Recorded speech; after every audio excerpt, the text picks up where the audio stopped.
Jesu wehlukile awulinganiswa. Be greeted in the wonderful name of my Lord and Savior Jesus Christ. Thank you so much for subscribing to my channel.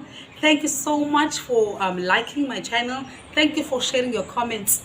So this channel that I've opened, God laid it in my heart that I should share my journey. I should share my testimony of how He turned my mess into a message. But before I journey into that, I would just like to give you a brief background of who I am. So my name is Zonke Mlalandle, and I was raised in a warm home. I was raised with a mother and a father. I was raised in a very warm home, having my basic needs like food, clothes, and I attended school as a normal child, primary and high school. But things started to take a turn when I was 13. That is when I broke my virginity. So I would like you to journey with me as I share this testimony. So when I was 13, I broke my virginity.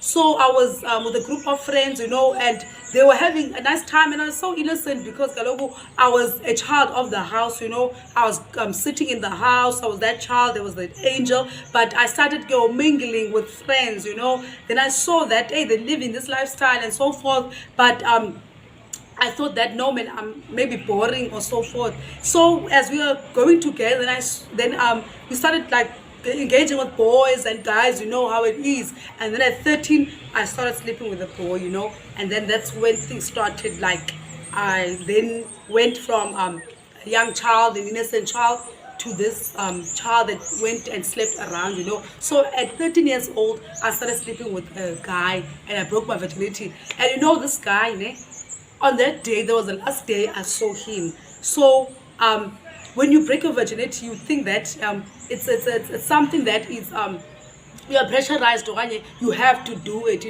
But I want to encourage you that you don't have to break your virginity before time. There's nothing much to it, So I slept with this guy, and I never saw him after that. After that, I felt so dirty, I felt so unclean, I felt so ashamed of myself, because I thought maybe by sleeping with him or having sex, there's so much something special in having sex and sleeping with this guy. But I saw that no, there was nothing. I just gave myself, sold my soul basically, and slept with this guy. And what I've discovered now is that when you sleep with someone, there are soul ties that is tied together.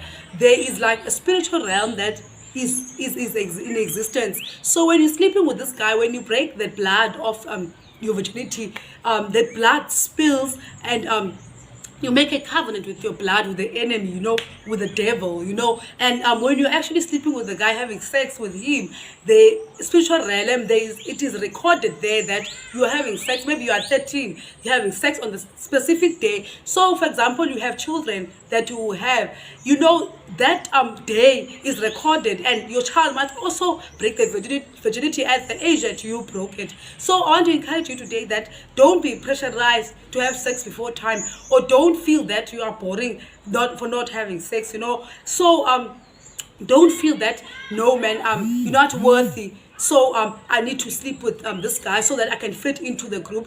If they are pushing you, or you feel that no, I'm propelled to do things that I don't want to do, I'm being pressurized to do things that I want to do because I want to fit in, don't do it. So now at 13 I slept with a boy, so giving my it's into that I've treasured and given it to my husband, like something that I should have enjoyed in my marriage, but I gave it up at 13. So be encouraged today that don't be pressurized, even if now you find yourself that no, I'm engaging in sex. There's nothing much to it, because the thing is, I've slept like around, sleeping around with different guys, but I'll go into that testimony much later. You give yourself so much out, and you find that you get so empty, there's nothing much to it. So I encourage you today that at 13, enjoy your life, do what young people do. Don't engage in sex prematurely or premaritally. Don't engage in something that is supposed to be enjoyed in marriage at a wrong time. So be blessed in Jesus' name, amen.